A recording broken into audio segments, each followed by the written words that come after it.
Donc,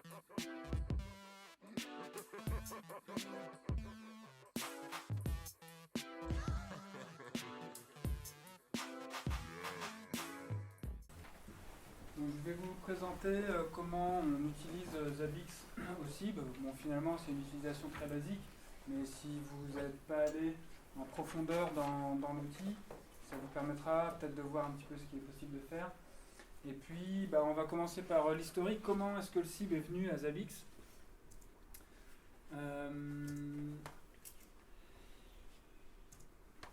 Donc, au départ, on avait Centréon. On a toujours Centréon d'ailleurs pour une partie de notre monitoring. Et je ne sais pas si vous avez ça aussi chez vous. Je sais qu'il y a beaucoup de monde qui a ça aussi chez lui. C'est des alertes qui sont là depuis des mois, des semaines. Tout le monde s'en fiche. C'est critique, mais ça fait un mois, ça fait presque 2 mois que c'est là. Tout le monde connaît ça. Et donc, ce qu'on voulait, c'était reprendre en main notre supervision. Et donc pour ça, on avait plusieurs solutions. Soit on faisait du ménage sur Centréon, soit on regardait ce qui se faisait d'autre. Donc on a décidé d'étudier les outils qui étaient à notre disposition, principalement en open source pour commencer, voir si on trouvait ce qui nous plaisait. Ensuite, s'il avait fallu, on serait parti vers des solutions propriétaires. Donc on a commencé à étudier les différentes solutions. On a regardé évidemment Centréon, donc savoir est-ce qu'on décidait de faire le ménage sur Centréon, est-ce qu'on décidait de reprendre la main dessus, parce que le problème qu'on avait finalement, c'était que tout le monde s'occupait de Centréon, tout le monde pouvait rajouter des nouvelles métriques, des nouvelles alertes, mais il n'y avait pas vraiment de responsable de la plateforme. Donc au final, les alertes, il y a plein d'alertes qui restaient mourir comme ça, un serveur qui s'éteignait, ou alors un serveur de test qui avait eu besoin d'être supervisé pendant 3 semaines, et puis on n'en a plus besoin, et les alertes elles restent comme ça mourir. Donc on se demandait si ça valait pas le coup de tout simplement faire le ménage sur notre Centréon, reprendre la main dessus, mettre quelqu'un qui soit responsable de la plateforme et s'en occupe pour faire quelque chose de propre. Donc c'était une des solutions. On a également regardé Shinken. Shinken était également une solution très intéressante, notamment parce qu'il est capable de se plugger sur VMware pour remonter les VM. Donc ça a été une des solutions testées. On a regardé vite fait Cacti, mais Cacti au niveau de l'interface, au final c'est une solution dont pas mal de monde parle, mais ça nous a... Enfin, moi en tout cas ça m'a pas paru phénoménal. Et puis Zabbix, et puis là, moi j'ai vu la lumière.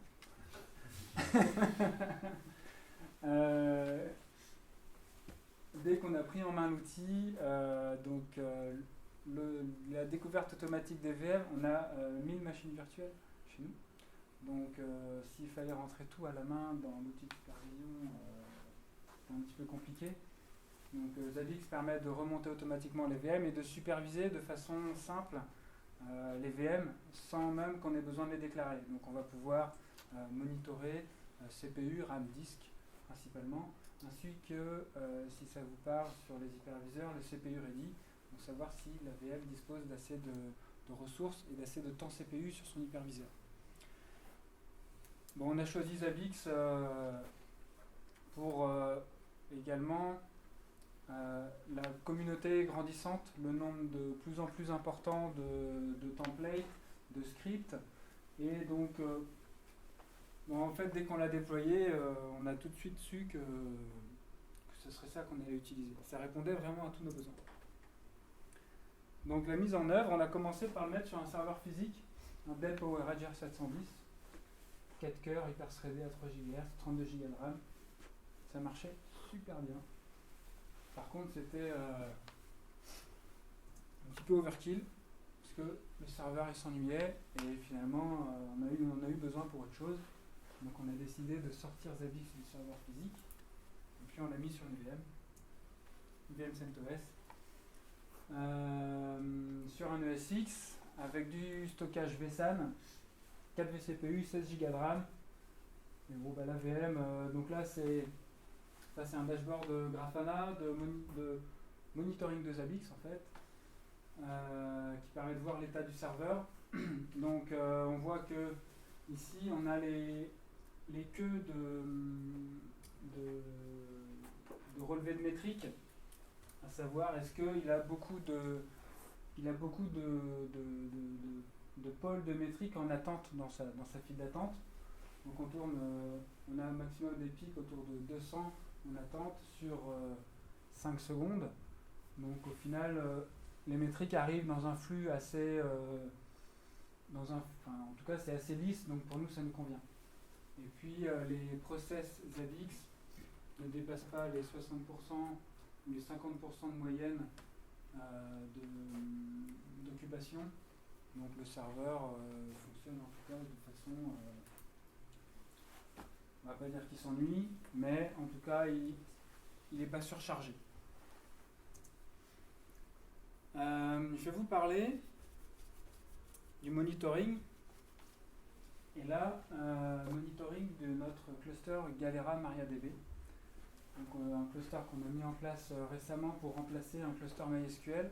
Puisque sur le cluster MySQL, on avait en fait un serveur maître et puis 2 serveurs esclaves.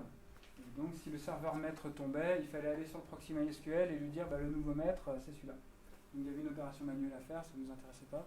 On est passé sur un cluster Galera MariaDB avec un proxy en frontal et puis 3 serveurs en lecture-écriture.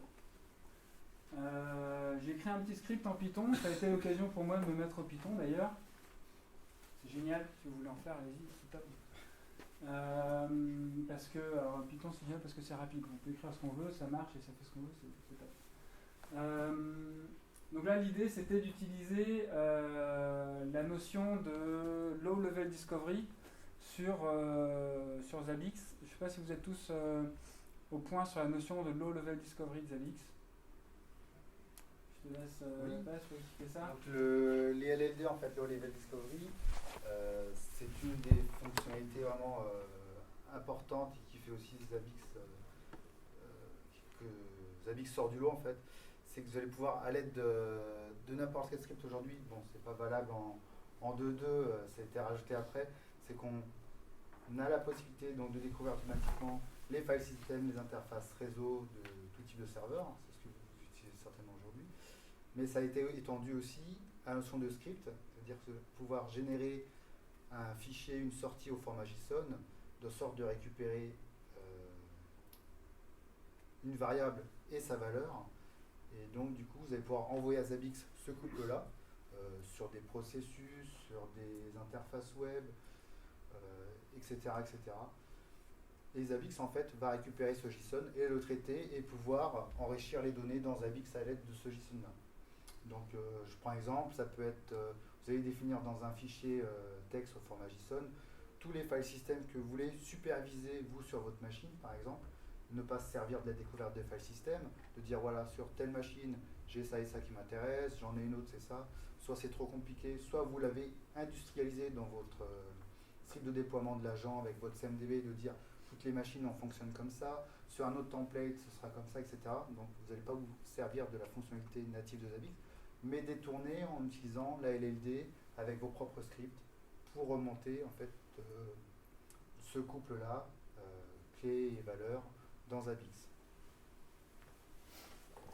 Donc là, du coup, les LLD, moi je les ai utilisés pour remonter dans HAProxy les front-end et les back-end. Donc ils se connectent sur le serveur, ils se connectent à la socket, ils remontent les front-end, back-end d'HAProxy. Et ensuite, donc là sur ce HAProxy là, typiquement j'ai un front-end de connexion MariaDB sur le port MySQL. Et ensuite j'ai 3 back-ends vers mes 3 serveurs MariaDB. Donc voilà, l'idée c'est de faire une découverte automatique de ces serveurs. L'avantage c'est que si je décide de rajouter un 3e serveur MariaDB, un 4e serveur MariaDB en back-end, j'ai pas besoin d'aller dans Zabbix et lui dire il y en a un 4e. Il va le remonter tout seul. Et ça, au niveau confort, c'est vraiment super pratique. C'est exactement de la même façon quand on veut monitorer des file systems avec le système de découverte automatique. Donc, si je rajoute un nouveau file system sur mon serveur, que ce soit un Windows ou un Linux, auparavant, en tout cas nous c'était comme ça sur Centréon, si on ajoutait un nouveau file system et qu'on voulait le monitorer, il fallait aller dans Centréon, lui dire il y a un nouveau file system, il s'appelle comme ça, je voudrais que tu ailles le monitorer et je voudrais que tu me lèves des alertes. Là dans Zabbix, j'y rajoute un nouveau file system et puis c'est tout, il va remonter le file system, il va le monitorer, il va me lever des alertes si on dépasse un certain taux de remplissage.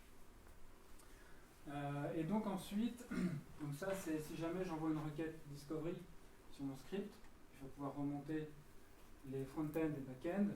Je les sors en JSON pour Zabbix puisque c'est ça qu'il attend. Et puis ensuite, si mon argument de script n'est pas discovery mais autre chose, ça va être le nom du front-end, le nom du back-end et le nom de la stat que j'ai envie de remonter. Il va me renvoyer.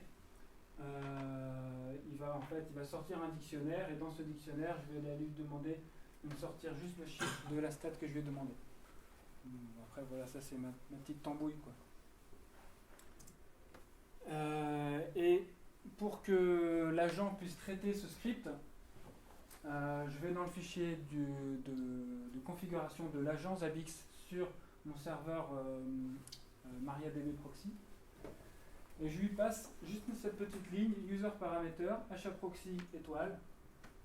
Dans cette étoile, en fait, ici sur HAProxy étoile, ça va être la clé que je vais appeler depuis Zabbix. Donc je vais mettre en place ma supervision et je vais lui dire connecte-toi s'il te plaît sur MariaDB Proxy.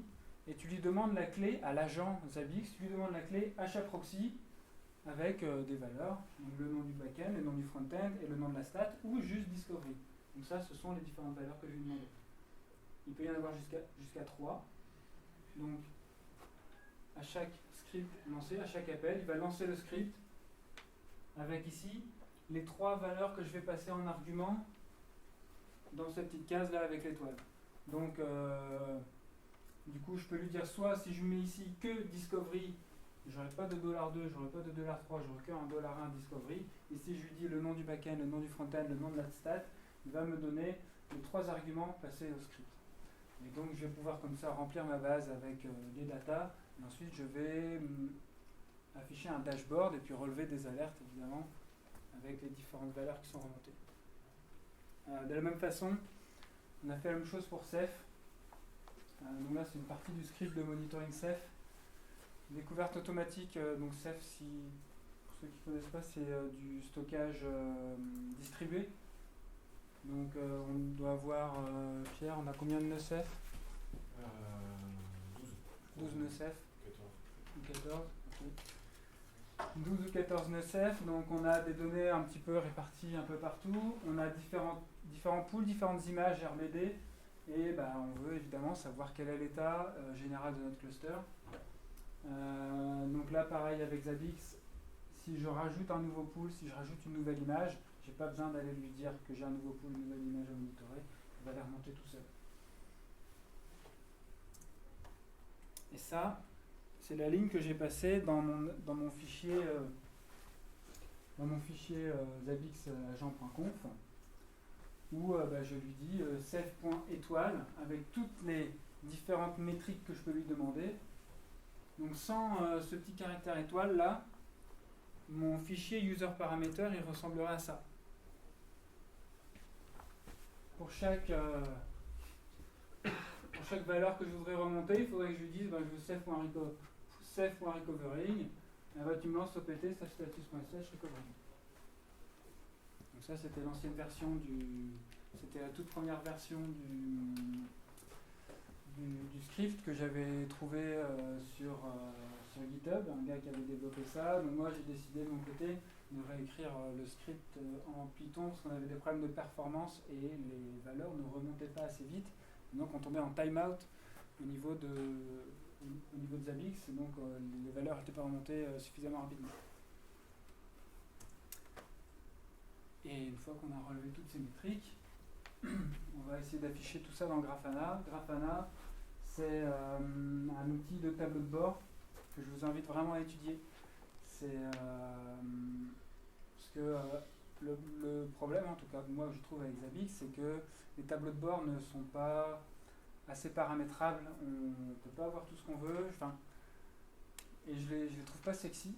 Donc avec Grafana, nous on a trouvé le bon compromis. Il y a un gars donc, qui a écrit un script, oui, qui a écrit un plugin pour Grafana qui permet de se connecter directement à Zabbix et d'aller via l'API remonter les valeurs. Donc je vais essayer de vous faire une petite démo. Ça va bien se lancer.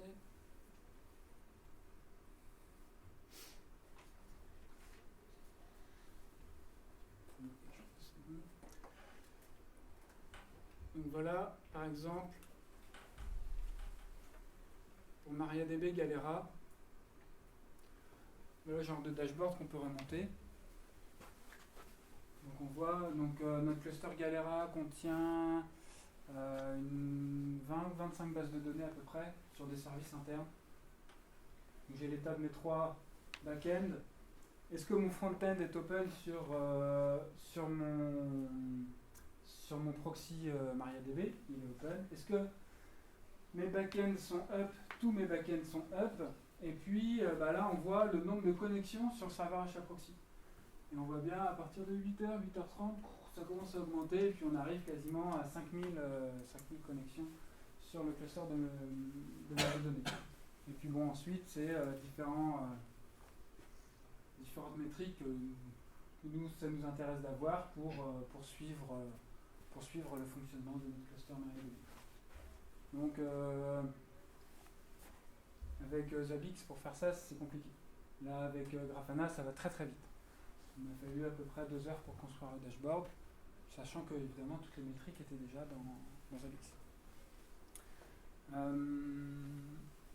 Elles sont stockées où c'est quoi comme type de base? Derrière, c'est du Grafana FluxDB, c'est non? Grafana, il tape direct dans la base Zabbix. Et c'est quoi comme base? Grafana n'a pas de base. Non, mais je veux dire, la base Zabbix, Ah, c'est quoi? Il stocke ses métriques dans quoi? MySQL. C'est dans MySQL. Ouais. Ou Postgre ou Oracle au choix.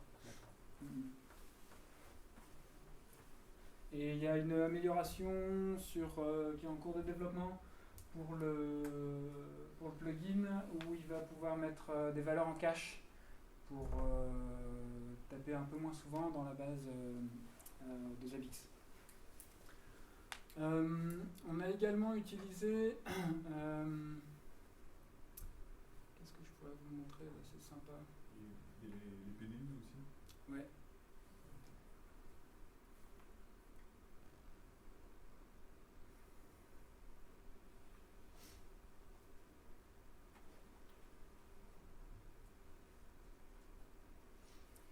Ici on a le monitoring de nos PDU.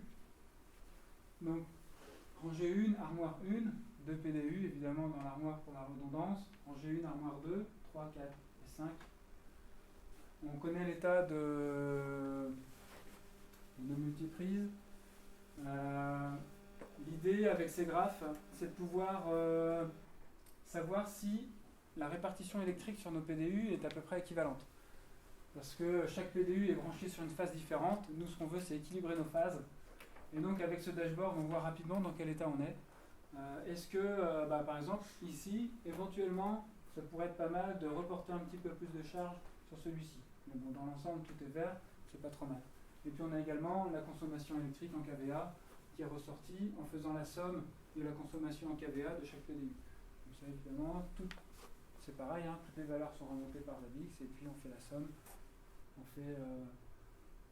Disons que Grafana a un système d'expression régulière, il peut faire pas mal de choses.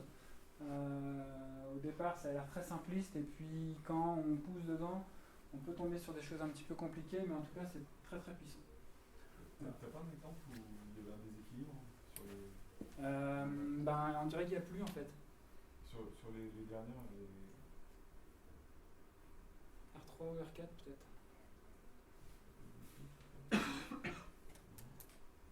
R2 alors.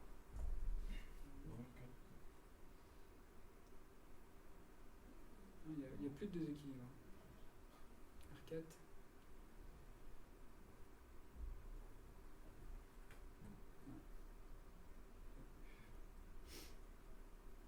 On a également, voilà, juste pour l'histoire, ça c'est notre serveur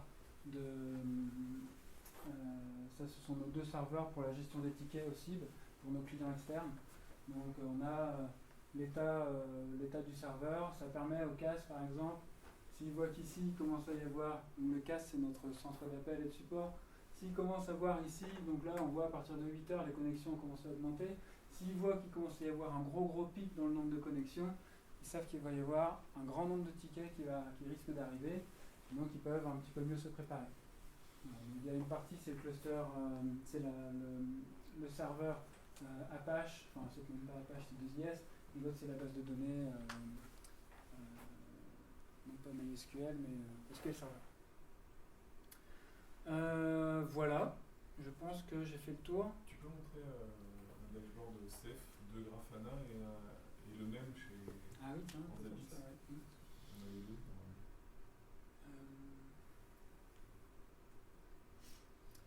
Voilà un dashboard Ceph. État du cluster, donc là c'est deux clusters.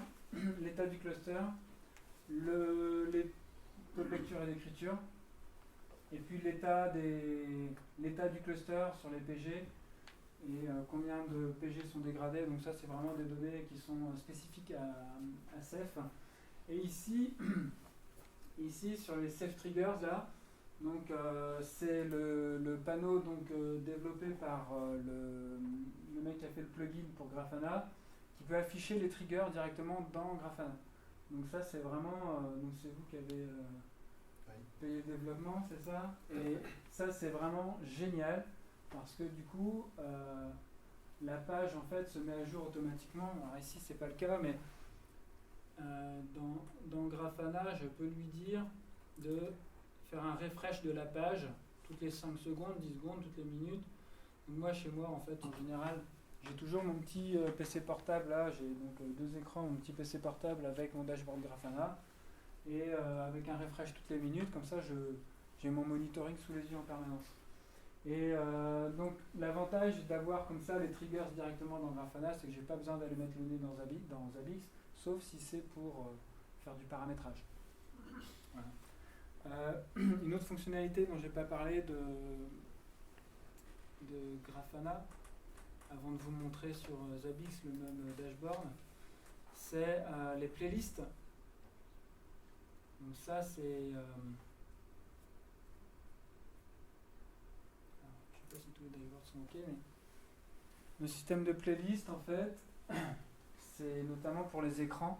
Si vous avez en tout cas nous c'est ce qu'on commence à faire chez nous, c'est d'avoir des écrans avec une playlist, donc normalement il devrait bientôt switcher.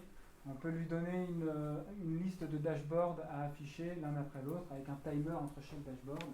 Et puis on fait ça joliment, on appuie sur F11 et puis donc il va switcher, il va boucler sur les dashboards tout seul.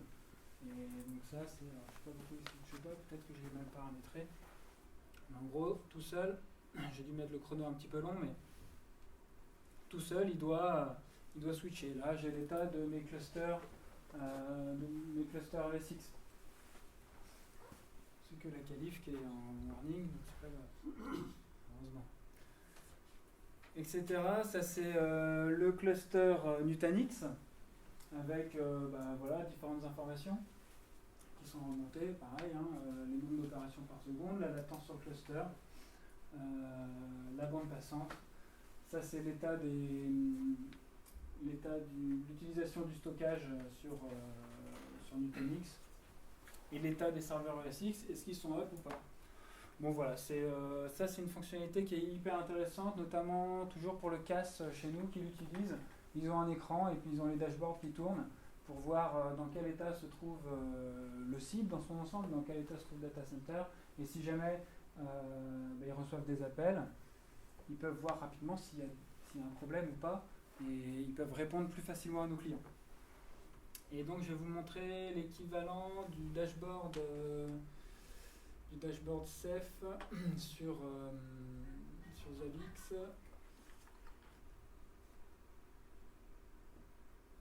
Alors,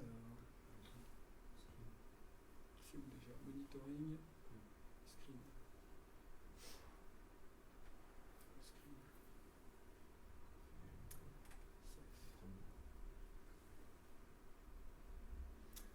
en gros ce que ça donne sur Zabbix. Donc c'est pas mal, hein, mais c'est moins vivant, les graphes sont un peu moins sexy, c'est moins moderne. Ça fait le boulot, hein. On peut même également faire des playlists dans Zabbix si on le souhaite. On a décidé de passer par Grafana.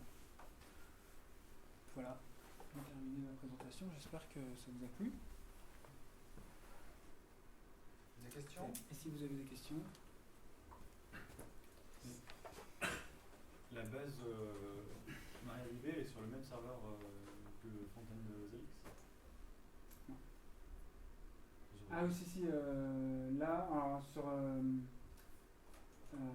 tu parles donc du serveur Zabbix, là? Ouais. Là, pour l'instant, en tout cas, tout est sur le même serveur. On n'a pas eu besoin encore, en termes de perf, de sortir la base du serveur. Et les 1000 VM sont supervisés avec Zabbix? La taille de la base de données, c'est quoi? 2 gigas. Et quelle durée de conservation vous avez gardé? 1 mois pour les données, et puis ensuite il y a un trending sur 1 an. Donc il passe, en fait toutes les heures, il y a un process housekeeper qui passe nettoyer la base et qui vient lisser les données de l'historique. D'accord. Voilà. Donc pour épurer un petit peu la base, parce que sinon ce serait vraiment monumental. Il n'y a pas de possibilité de coupler ça, enfin qui stocke ces métriques, parce que maintenant il y a des bases de données de série de temps, Ouais. comme InfluxDB, qui sont Ouais. quand même vachement. Ouais, alors ça il n'y a Vachement pas. Non, ça il Mais n'y a c'est pas. pas possible. Ils ont étudié la chose en fait au niveau des performances. InfluxDB ne suivait pas, donc InfluxDB suivait pas tout à fait. par rapport à MySQL. Pas par rapport à MySQL, mais pour le nombre d'enregistrements qu'il y a à faire au niveau de Zabbix, ça allait pas. D'accord. Là, par exemple, ce que je peux vous montrer, c'est... Il y a une valeur qui est assez importante dans Zabbix. C'est ici les required performance, NVPS, new value per second, c'est le nombre de valeurs qu'on va rentrer dans la base chaque seconde. Donc là, c'est bien, on est à 300, c'est pas beaucoup. On est monté jusqu'à 700. Ça fonctionnait. Et il remonte tous les combien? Là, en fait, ça c'est juste le nombre de valeurs qu'on rentre dans la base par seconde, mais après ça dépend des métriques, ça Ouais. dépend des relevés que je fais. Est-ce que ça va être parfois toutes les 5 minutes, toutes les minutes, ou est-ce que ça va être mon agent qui est actif et qui va envoyer les données de façon régulière. Donc ce chiffre-là varie, c'est-à-dire qu'il tourne, donc ici, il tourne entre 300 et 350 par seconde, suivant où j'en suis dans mes relevés de métriques dans la journée. Mais en gros, on tourne à 360 000 valeurs par seconde. Et on a combien de métriques aujourd'hui? Je sais pas si tu l'as dit.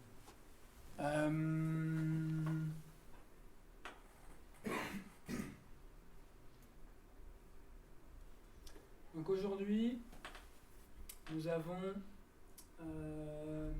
1082 hôtes monitorés et nous avons 51 000 items avec 16 000 triggers. Voilà. Donc ici, le nombre d'items, en tout 71, mais il y en a 17 000 qui sont désactivés et 51 700 qui sont actifs. Donc ça tombe sur une VM sans problème. On peut doubler le chiffre facilement, je pense. Zabbix est capable d'encaisser une grosse volumétrie de données. Je ne sais pas comment il fait, mais ça dépote. Il Une autre question, ouais. Comment vous faites la supervision de tout ce qui est VMware? Parce qu'il y a une fonctionnalité native dans Zabbix pour le faire. Mais après, le lien entre les VM, l'agent qui est dans la VM et la VM vue par l'hyperviseur. Mais en fait, donc la VM elle est remontée toute seule dans Zabbix, et ensuite on applique des templates sur cette VM là directement, sur cette autre qui est remontée. On installe l'agent, et du coup le monitoring automatique fait avec le poller VMware, en fait c'est lié automatiquement à l'hôte dans Zabbix. Donc je sais pas si En je fait, réponds à ta question. non, mais t'as une conversion manuelle à faire. C'est ça qui Ouais, j'ai une conversion à faire manuelle d'abord. c'est ça qui est pénible avec Conversion, c'est-à-dire C'est-à-dire que c'est ça la question. l'autre qui est remonté de façon automatique par VMware, je ne peux pas l'éditer. Je suis obligé d'abord de le transformer en un vrai hôte via une opération manuelle qui prend 10 secondes, mais c'est à faire quand même. Et ensuite, je peux rajouter, lui dire que cet hôte-là, il a un agent.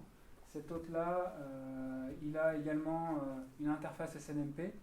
Je peux lui rajouter plusieurs interfaces, autant d'interfaces que je veux en fait sur ce même hôte. Et donc il a l'agent, la SNMP, il a le VMware. Et il peut avoir du GMX ou de l'IPMI. Et ensuite, mes différents templates ou mes différents checks que je vais, les différents items que je vais appliquer sur cet hôte, je vais lui dire, ce check-là, tu vas le faire plutôt sur cette interface-là. Et il y a une des interfaces qui est l'interface par défaut. Ça répond à... Et c'est cette opération manuelle là, Tu peux le montrer, non? On peut en faire une, ouais. Tu veux l'intervenir Oui, je voulais juste rajouter, ils sont conscients en fait de cette complexité à gérer en fait les autres découverts, puisqu'effectivement jusqu'à présent les objets découverts, on ne pouvait pas interagir avec eux, donc ils le savent. Ou alors il y a une alternative qui s'appelle vpooler, qui existe en Python ou d'autres langages, où là effectivement c'est via l'API Zabbix qui va enregistrer les autres, et ceux-là sont modifiables, pas en tant qu'objet figé découvert par Zabbix. Donc là, la manip, j'ai un hôte Discover VMware VM marqué devant, donc ça veut dire que vraiment c'est un hôte qui a été découvert par Zabbix et remonté automatiquement. Si je clique dessus et que je veux lui ajouter des templates, en fait je ne peux pas lui ajouter de templates. Et également, au niveau de l'hôte ici, je ne peux pas lui ajouter d'interface. Ni SNMP, ni d'agent, je ne peux rien faire. Donc pour pouvoir modifier cet hôte, j'en fais un clone. Je renomme ici -clone par exemple, parce que si je ne le renomme pas, il ne va pas être content parce qu'il va garder le même hostname. J'ajoute. Voilà, donc je retrouve avec deux hôtes. Le premier, je le supprime. Et ensuite, l'autre, je peux le renommer. Donc tout ça, c'est scriptable, hein, évidemment.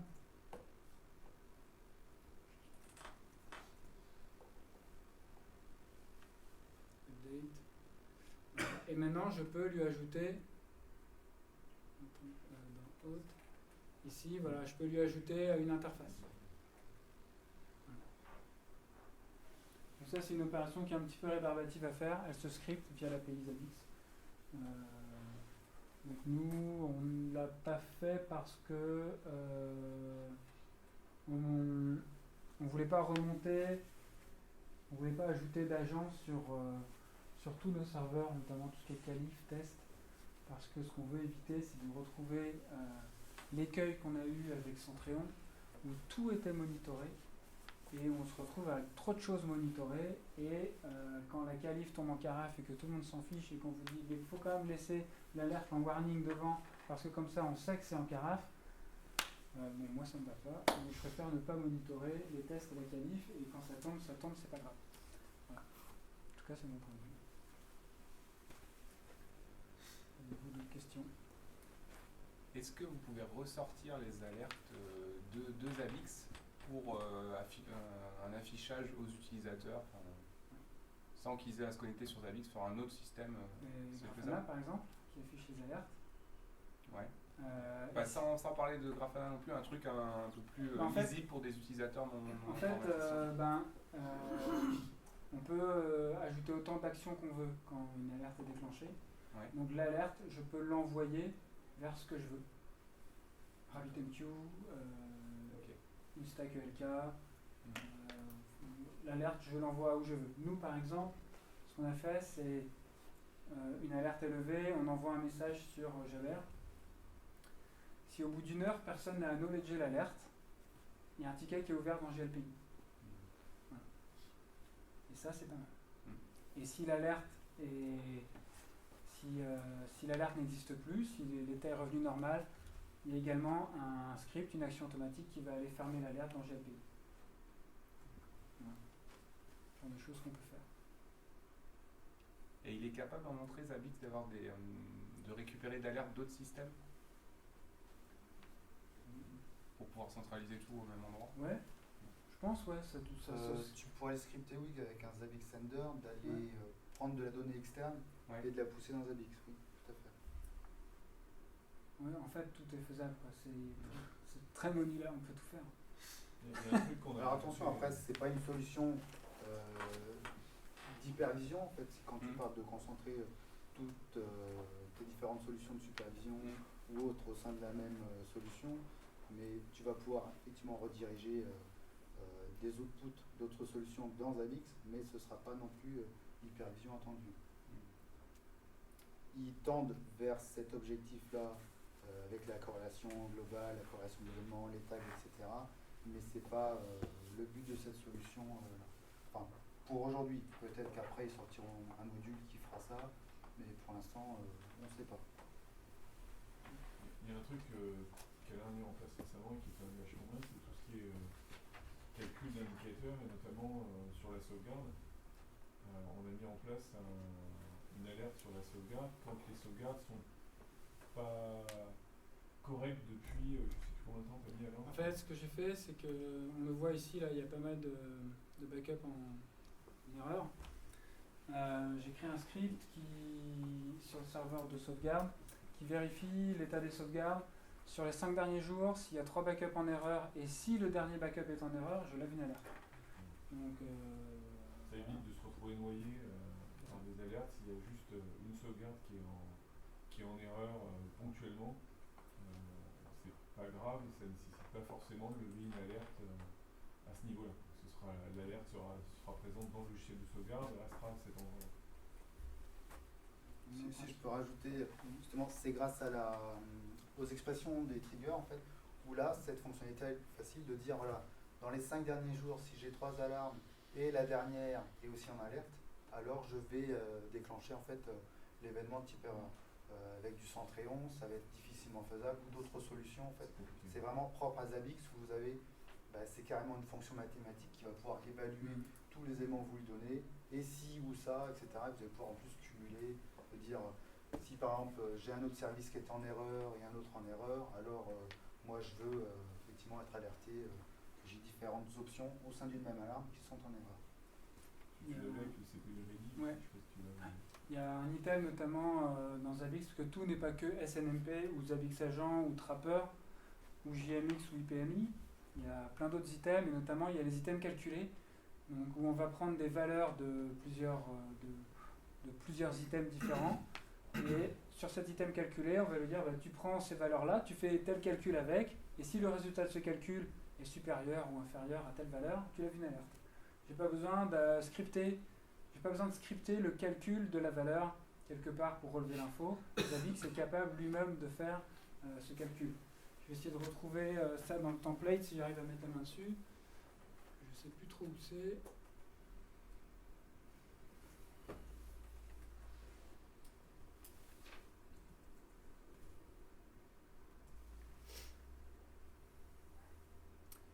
Alors ça doit être là.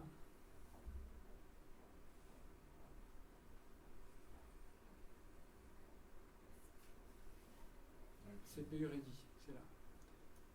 C'est celui-là. Parce qu'en fait, donc c'est pas très lisible, hein. En fait, VMware il va remonter le CPU Ready de l'autre.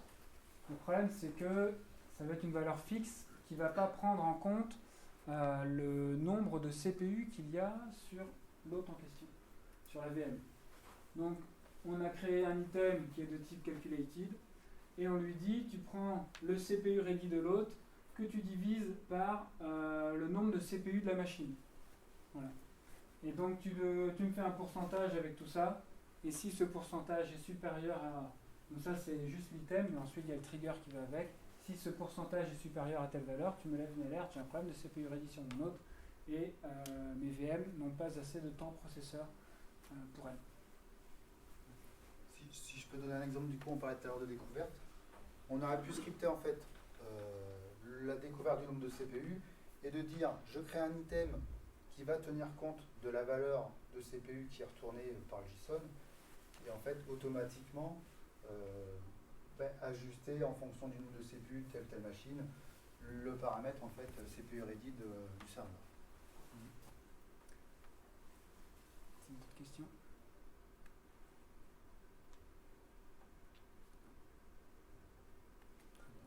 Merci à tous. Merci.